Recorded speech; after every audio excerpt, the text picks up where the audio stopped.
নমস্কার দর্শক বন্ধুরা, ইমেজ বেঙ্গল হেলথ কেয়ার অনুষ্ঠানে আপনাদের সকলকে স্বাগত। ডায়াবেটিস বা ব্লাড সুগার এই সমস্যাতে আমরা অনেকেই জেরবার, আমাদের আত্মীয় স্বজন পরিবার বন্ধু তারা অনেকেই এই ডায়াবেটিসের শিকার। কিন্তু আমাদের যেটা আজকের দিনে মূল আলোচ্য বিষয় সেটা হচ্ছে যে শুধু কিন্তু ডায়াবেটিসকে কন্ট্রোল করা নয়, একদম ডায়াবেটিসকে পুরোপুরি সারিয়ে ফেলতে হবে এবং যাতে ডায়াবেটিস না হয় তার জন্য কি করতে হবে এই বিষয় নিয়ে আজকে আমরা কথা বলবো। আর কথা বলতে আমরা আমাদের মধ্যে পেয়েছি সিনিয়র কনসালটেন্ট ডক্টর এস.এ. মল্লিককে। স্যার নমস্কার, ইমেজ বেঙ্গল হেলথ কেয়ারে স্বাগত। স্যার, ডায়াবেটিক রোগীর সংখ্যা ক্রমাগত যেভাবে বাড়ছে, আজকের দিনে আমাদের প্রধান যেটা ফোকাস হওয়া উচিত যে আমরা কাউকে ডায়াবেটিস হতে দেব না, বা যাদের হয়ে গেছে তাদেরকে আমরা একদম রিভার্স করব বা সারিয়ে দেব, আর তার পাশাপাশি যাদের বেড়ে গেছে তাদের কন্ট্রোল করব। কি উপায় রয়েছে? ডায়াবেটিস এমন একটা রোগ, এটাকে আপনি বলতে পারেন এনভায়রনমেন্টাল, এটা বলতে পারেন আপনি জেনেটিক, এটাকে আপনি বলতে পারেন হরমোনাল, এথনিসিটির ওপরেও বেস করে ডায়াবেটিস হয়। ডায়াবেটিস এমন একটা অসুখ, সেটা রিভার্স করাটা একটু পরে চিন্তা করুন, প্রথমে প্রিভেন্ট করার চেষ্টা করুন। প্রথম থেকে যারা ওবেসিটি হচ্ছে, বডি ওয়েটটা কমানোর চেষ্টা করুন। বডি ওয়েট বাড়তেই দেবেন না, একবার বডি ওয়েট বেড়ে গেলে কমাতে অসুবিধে, কমতে চায় না অনেক ক্ষেত্রে। প্লাস ইনসুলিন রেজিস্ট্যান্স হলে অনেক সময় ডায়াবেটিসটা শুরুই হয়ে যায়। তাহলে যখন বডি ওয়েট বাড়ছে তখনই আটকানোর চেষ্টা করুন, তখনই এক্সারসাইজ করুন, তখনই স্ট্রেস লেভেল কমান, তখনই যোগা মেডিটেশন করুন স্ট্রেস লেভেল কমানোর জন্য, তখনই ভালো করে ঘুমান। ঘুম খুব ইম্পর্টেন্ট। যারা ভালো করে ঘুমান না, বা রাত্রে ঘুম আসে না, বা যারা নাইট শিফটে কাজ করেন, বা রাত্রিবেলা বসে বসে নেটফ্লিক্স বা অ্যামাজন প্রাইমের সিনেমা বা অন্যান্য ওটিটি প্ল্যাটফর্মের সিনেমা দেখছেন, ঘুমাচ্ছেন না, ভাবছেন আমার ঘুম আসছে না, 3 ঘন্টা ঘুমিয়ে অফিস চলে যাব, তাদের ক্ষেত্রে বলি এই যে না ঘুমানোর জন্য বডিতে স্ট্রেস লেভেল বাড়ছে, কর্টিসল বলে স্ট্রেস হরমোন বাড়বে, স্ট্রেস হরমোন বাড়লে আমাদের ইনসুলিন রেজিস্ট্যান্স বাড়বে, ওবেসিটি হবে, junk food, fried items, fast food, অস্বাস্থ্যকর খাবারের প্রতি আমাদের ইনক্লানেশন হবে, কারণ আমরা সেই সব বাজে খাবারগুলো খেতে ইচ্ছা করবে। বডি বুঝতে পারে না কী কারণে আমাদের বডিতে স্ট্রেস হচ্ছে, ভাবে যে কোনো কারণে খাবারের অভাব হয়েছে, বডি আপনাকে বেশি করে খাওয়াবে, তার জন্য আপনি মোটা হয়ে যাবেন, তার জন্য ইনসুলিন রেজিস্ট্যান্স হবে, তার জন্য ডায়াবেটিস হবে। ফলে বুঝতে পেরেছেন ব্যাপারটা কোন লেভেল থেকে হচ্ছে। ফলে আপনি যে 7 দিন আর 10 দিন ঘুমোচ্ছেন না, আপনি দেখবেন আপনার ব্রেন ভালো করে কাজ করবে না, আপনি মনে রাখতে পারবেন না, ক্যালকুলেশন করতে পারবেন না, ব্রেন ফগিং হবে, কগনিটিভ ডিসফাংশন হবে, কনসেন্ট্রেশন কাজে করতে পারবেন না। এই জিনিসগুলো আমাদের ম্যানেজ করতে হবে। সুতরাং ডায়াবেটিসটা আটকাতে গেলে ফার্স্ট আমাদের বডি ওয়েট নিয়ন্ত্রণে রাখতে হবে, আমাদের ঠিক করে ঘুমাতে হবে, আমাদের ভালো খাবার দাবার খেতে হবে, স্ট্রেস ম্যানেজ করতে হবে, অ্যালকোহল স্মোকিং থেকে দূরে থাকতে হবে। এবার ভালো খাবার আমরা কি খাবো? ভালো খাবার খেতে গেলে আমাদের শাকসবজি ফলমূল বাড়াতে হবে, খাওয়া, ময়দা জাতীয় খাবার কমাতে হবে, চিনি, গুড়, মিছরি, মধু, বাতাসা, নকুলদানা সব একই জিনিস। অনেকে বলেন চিনি খাচ্ছি না, গুড় দিয়ে চা খাই, একই ব্যাপার, সেই চিনিই যাচ্ছে, অন্য ফর্মে যাচ্ছে। ফাস্টফুড কমানো, ময়দা থেকে তৈরি জিনিস কমানো, মানে কি? Pizza, patties, burger, pasta, pastries, cake, biscuit, noodles, cookies, এগুলো কম খেতে হবে। আইসক্রিম খেতে হবে, কম খেতে হবে। তারপরে কি কোনো কিছুই খাবেন না? কোনোদিন শখ হলো একদিন খেলেন, কিন্তু আপনি যদি প্রত্যেক দিন এক একটা ডিফারেন্ট শখ হয়, আজকে আইসক্রিমের শখ হলো, কালকে গুড়ের পাটালির শখ হলো, পরশুদিন বিরিয়ানির শখ হলো, তার পরের দিন নুডলসের শখ হলো, তার পরের দিন, তাহলে 7 দিনে যদি 7 রকম শখ হয়, তা বডি ওয়েট বেড়ে গিয়ে ওজন বেড়ে যাবে। তো আপনার শখটা মাসে একদিনের জন্য সীমাবদ্ধ রাখতে হবে, সেদিন আপনি চিটমিট হিসাবে করতে পারেন। আর রোজ এক্সারসাইজ করা, 30 থেকে 45 মিনিট ওয়াক করুন, জোরে জোরে রেজিস্ট্যান্ট এক্সারসাইজ করুন, সেটা ব্যান্ড নিয়ে হোক, বা পিলাটিস হোক, বা বডি ওয়েটের এগেনস্টে হোক। ইন্টেন্সিভ এক্সারসাইজ করতে পারেন। যারা বহুদিন ধরে এক্সারসাইজ করছেন না, হার্টের অবস্থা জেনে এক্সারসাইজ শুরু করুন, যাতে হার্টের কোনো ক্ষতি না হয় বা কোনো দুর্ঘটনা না ঘটে। আর যাদের ডায়াবেটিস হয়েছে তারা ডায়াবেটিস রিভার্সালের চেষ্টা করুন, কিন্তু তার সাথে ওষুধ বন্ধ করে নয়। এটা একটা মারাত্মক ভুল যে আপনি রিভার্সাল স্টার্ট করলাম বলে ওষুধ বন্ধ করে করলাম, নিয়ে সুগার বেড়ে গিয়ে ডায়াবেটিক কিটোঅ্যাসিডোসিস হয়ে গেল, যে হাসপাতালে চলে গেল, বা একটা সিভিয়ার কোনো ইনফেকশন হয়ে সেপ্টিসিমিয়া ডেভেলপ করলো, সেটা কাজের না। ওষুধ খেতে খেতে রিভার্সালের চেষ্টা করা, ডাক্তারবাবুর আন্ডারে থাকা, ডাক্তারবাবু ওষুধের ডোজ কমাবেন, ডাক্তারবাবু আপনাকে গাইড করে দেবেন কীভাবে থাকবেন, সেটা পুরোটা ডাক্তারবাবু গাইড করবেন। আপনি নিজে থেকে ইউটিউবের ভিডিও দেখে বা ইন্টারনেটে তথ্য সংগ্রহ করে নিজে থেকে করতে গেলে হবে না। ডায়াবেটিস একটা সায়েন্স, সায়েন্টিফিক্যালি এটাকে কমব্যাট করতে হবে। এটা জাস্ট কোনো বুজরুকি দিয়ে বা কোনো অন্যভাবে এটাকে ম্যানেজ করতে গেলে হবে না। ঝাড়ফুঁকের এটা অসুখ নয়, এটা একটা বড় অসুখ, এর জটিলতা খুব গভীরে হয় এবং খুব গ্রেটলি কমপ্লিকেশনস হয়। সেই জন্য এটা কারো কোনো একটা ডাক্তারবাবুর আন্ডারে থেকে এটা ম্যানেজ করা উচিত। ঠিক আছে, আমার এই প্রসঙ্গে আর দুটো জায়গায় আপনার কাছে প্রশ্ন আছে। আপনি ওবিসিটির কথা বললেন যে ওবিসিটিটা একটা বিরাট বড় আজকের দিনের সমস্যা।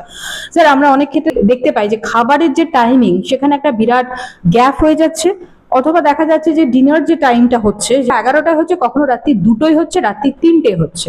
স্যার, এটা ওবিসিটি বাড়বার জন্য কতটা দায়ী এবং ডায়াবেটিস বাড়ার জন্য কতটা দায়ী? এটা খুব ইম্পর্টেন্ট একটা অ্যাসপেক্ট, আপনি খুব ভালো একটা খুব পার্টিনেন্ট কোয়েশ্চেন করেছেন।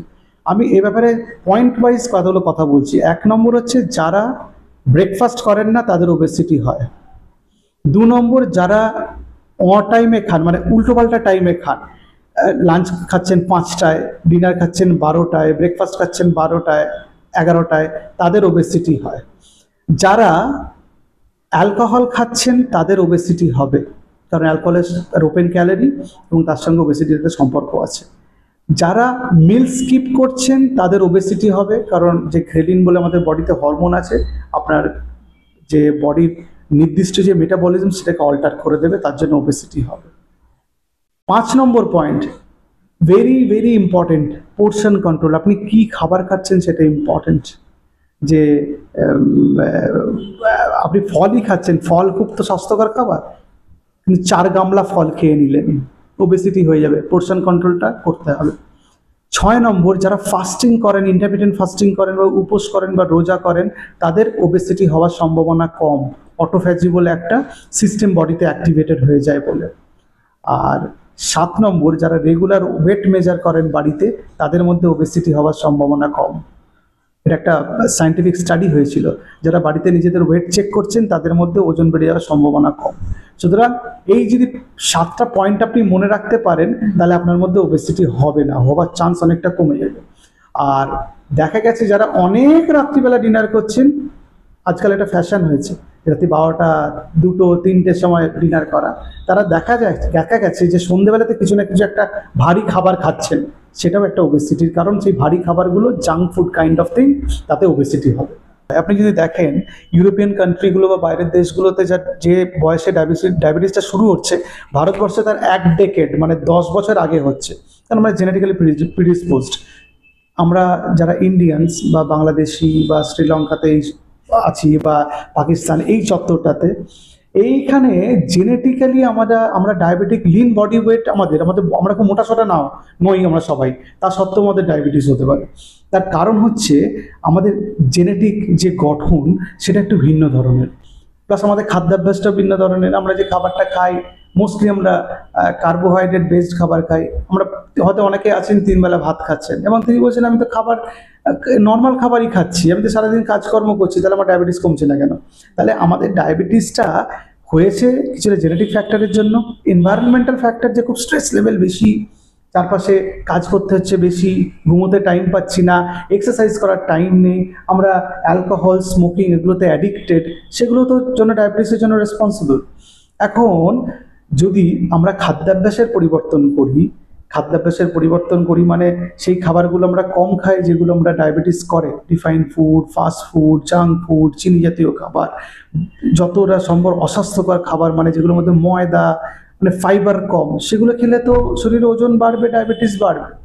আপনি যদি ডায়াবেটিসটা শুরু থেকেই প্রিভেন্ট করতে চান, আপনি জানেন যে আপনার ডায়াবেটিস হওয়ার সম্ভাবনা বেশি কারণ আপনার বাড়িতে কারো না কারো ডায়াবেটিস আছে, তাহলে আপনাকে প্রথম থেকেই সচেতন হতে হবে। সবসময় যে আপনি ওটাকে ডায়াবেটিসটাকে আটকে দিতে পারবেন তা নয়, কিন্তু চেষ্টা করে ডায়াবেটিস হওয়াটাকে আপনি পিছিয়ে দিতে পারেন, এটা 1 নম্বর। আর 2 নম্বর, ডায়াবেটিসের লেভেলটা এমন জায়গায় আপনি রাখতে পারেন যে খুব কম ওষুধে বা খুব কম চিকিৎসার খরচে আপনি ওটাকে ম্যানেজ করতে পারেন, দুটো ইম্পর্টেন্ট। আর 3 নম্বর, যে রিভার্সালের ব্যাপারটা কিন্তু কিওর এক জিনিস না। ডায়াবেটিস হলে রিভার্স করছেন মানে কিছুদিনের জন্য ওষুধ লাগছে না, কিন্তু আবার যদি আমরা লাইফস্টাইল ঠিকঠাক না মেনটেন করি, আবার কিন্তু ডায়াবেটিস যে রোগটা আবার ফিরে আসবে, তাহলে কিওর হওয়া সম্ভব না। আর একটা অ্যাসপেক্ট আছে, কিছু স্টাডি হয়েছে যে কিছু জেনেটিক ইঞ্জিনিয়ারিংয়ের মাধ্যমে কিছু সেলসের জেনেটিক মডিফিকেশন করে আমাদের শরীরে ঢুকিয়ে দিয়ে ইনসুলিন প্রডিউসিং সেলসগুলোর মতো যেগুলো মিমিক করে, সেগুলো দিয়ে ইনসুলিন প্রোডাকশন করে ডায়াবেটিসটাকে আমরা কিওর করতে পারি বা কিওর করার চেষ্টা করতে পারি। চায়নাতে এরকম একটা স্টাডি হচ্ছে বা এরকম নিয়ে একটু কাজ হচ্ছে। কিন্তু মূল বিষয় তো ইনসুলিন রেজিস্ট্যান্স টাইপ 2 ডায়াবেটিসের ক্ষেত্রে। সবার যে টাইপ 1 ডায়াবেটিস হচ্ছে তা তো নয়, বাট ইনসুলিন রেজিস্ট্যান্স হচ্ছে একদম রিসেপ্টর লেভেল, যেখানে ইনসুলিন রিসেপ্টর কাজ করে। আমি সবসময় বলি যে ইনসুলিনটা একটা চাবির মতো। কোষের মধ্যে সেলসগুলো, যেগুলো আমাদের কোষ আছে, তার মধ্যে গ্লুকোজ ঢুকতে গেলে ওই রিসেপ্টর মানে তালাটাতে ইনসুলিনকে ভালো করে বসতে হবে, তাহলে ওর একটা ফসফোরাইলেশন হয়, তার জন্য গ্লুকোজ ট্রান্সপোর্টারগুলো অ্যাক্টিভেটেড হয়ে গিয়ে খুলে যায়, তার মধ্যে গ্লুকোজ ঢোকে। এই রেজিস্ট্যান্সটা তৈরি হয় কিন্তু রিসেপ্টর লেভেল। আর রিসেপ্টর লেভেল এই রেজিস্ট্যান্সটা তৈরি হয়, তার মেন কারণ কিন্তু আমাদের বডি ওয়েট মানে আমাদের ফ্যাট বডিতে যে ডিপোজিটস হচ্ছে, সেই ফ্যাটস থেকে কিছু কেমিক্যাল মিডিয়েটার বেরোয়, যেগুলো এই ফসফোরাইলেশন এই পদ্ধতিটাকে অন্যভাবে মডিফাই করে। তার জন্য ইনসুলিন এই রেজিস্ট্যান্স তৈরি হয়, মানে ইনসুলিন বডিতে তৈরি হচ্ছে, কাজ করতে পারছে না। আমাকে ওজন কমাতে হবে, মানে ডায়াবেটিসটা রিভার্স করার ফার্স্ট স্টেপ হচ্ছে 5 থেকে 10 কেজি ওজন কমাতে হবে। এবার একজন হচ্ছে লিকলিকে পাতলা, তার ওজন হচ্ছে 45 কেজি 50 কেজি, সে বললো আমি তো ভ্যানিশ হয়ে যাবো 10 কেজি ওজন কমালে। তার মানে সব ক্ষেত্রে আপনি রিভার্স করতে পারবেন না, কিছু জেনেটিক ব্যাপারও আছে যে আপনাকে রিভার্স করতে দেবে না। আপনাদের সঙ্গে কথা বলেই আমরা বুঝতে পেরেছি যে ইনসুলিনের একটা বিরাট বড় ভূমিকা থাকে, এবং আপনি শুধু ইনসুলিন রেজিস্ট্যান্সের কথাও বলছিলেন যে ইনসুলিনটা বডিতে সঠিকভাবে সার্কুলেট হলে তবে গ্লুকোজটা সঠিক মাত্রায় শোষণ হয়। এই দুটো কাজ, অর্থাৎ একদিকে ইনসুলিন উৎপাদন আর একদিকে ইনসুলিনের যথাযথ কার্যকর করার বিষয়টা, এটা কোন কোন খাবারগুলো খেলে বেশি হবে? ইনসুলিন সেন্সিটিভিটি বাড়ার এরকম পার্টিকুলার কোনো খাবার নেই, তবে দেখা গেছে বডিতে ইনফ্লামেশন কমায় এই সব খাবারগুলো ইনসুলিন সেন্সিটিভিটি বাড়ায়। তাহলে ইনফ্লামেশন কমায় কোনগুলো, কোন খাবারগুলো? খুব বেসিক শাকসবজি, ফলমূল, বাদাম, বীজ। পানীয়র মধ্যে অ্যাপেল সিডার ভিনিগার, লেবু জল, গ্রিন টি এবং কফি, এগুলো হচ্ছে আমাদের ইনসুলিন সেন্সিটিভিটি বাড়ায়। তাহলে ইনসুলিন সেন্সিটিভিটি কমায় বা ডায়াবেটিস হওয়ার দিকে আমাদের এগিয়ে নিয়ে যায় কোন খাবারগুলো? ফাস্ট ফুড, জাঙ্ক ফুড, চিনি জাতীয় জিনিস, ময়দা জাতীয় জিনিস, এবং যে জিনিসগুলো চটজলদি তৈরি হয়, আর পানীয়র মধ্যে অ্যালকোহল। তো sir, thank you very much. আজকে আমরা অনেক গুরুত্বপূর্ণ কথা আপনার কাছে শুনলাম। ডায়াবেটিসকে কন্ট্রোল করা শুধু নয়, ডায়াবেটিসকে যেমন সারিয়ে তুলতে হবে, তার পাশাপাশি অল্প বয়সীরও যাতে ডায়াবেটিস না হয় সেটাকেও আটকে দিতে হবে। তো স্যার যেভাবে বললেন বা যেভাবে আমরা শুনলাম, বুঝলাম, আশা করি এর পরে আপনাদের বোঝার কোনো অসুবিধা রইল না। আপনারা যদি এই নিয়মগুলো মেনে চলেন প্রতিদিন, তাহলে কিন্তু আমাদের শরীরটা ভালো থাকবে এবং ডায়াবেটিসের মতো একটা ভয়ঙ্কর অসুখ থেকে আমরা প্রত্যেকেই বাঁচতে পারবো এবং অন্যদেরকে বাঁচাতে পারবো। স্যারকে ধন্যবাদ আমাদের এই অনুষ্ঠানে আসার জন্য। আপনারা সকলে সুস্থ থাকুন, ভালো থাকুন, নমস্কার।